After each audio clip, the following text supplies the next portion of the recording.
জয় বজরংবলী কাকু। জয় বজরংবলী। জয় মন্দির পোছাপাছি করছো? হ্যাঁ, মন্দির পোছাপাছি করছি। জয় বজরংবলী। আজকে আমাদের সনাতন ধর্মের আমরা সবচেয়ে সবাই আনন্দ। তো আমাদের 2 দিন হয়ে গেল মন্দির প্রতিষ্ঠান হয়ে গেছে। তো কালকেও পুজো এসেছিল। আমি সবাইয়ের কাছে একটাই বলবো কথা, যে সবাই পুজো নিয়ে আসবেন। গ্রামবাসী, পার্শ্ববর্তী গ্রামবাসীকে আমন্ত্রণ থাকলো, সবাই প্রত্যেক দিন পুজো নিয়ে আসবেন।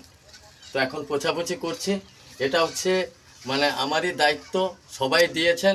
তো আমি দেখলাম তো আমার হাতেও তো সময় নেই, আমি তো আজকে চলে যেতাম পুরী। তো ভাবলাম যে না, সবাই বললেন যে তুমি শিব চতুর্দশী বারটা ছেড়েই যাবে, তো কালকে হচ্ছে। তো আমি পিছনবারও সোমবার বেরিয়েছিলাম, এবারও সোমবার বেরোবো।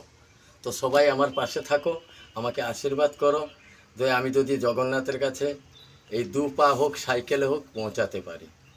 আর আমি কিছু চাই না তোমাদের কাছে। জয় বজরংবলী কি জয় হোক। কল্পহার ধরঙ্গিং সৌরীভূষা শুভক্ষু মণিমহামকরা কুণ্ডলমণ্ডিতং হস্তাদ্দূষঙ্গচক্রং ইতি কৌশিকবাসুষম ও শিরসি পুষ্পং দত্ত্বা প্রাণায়া।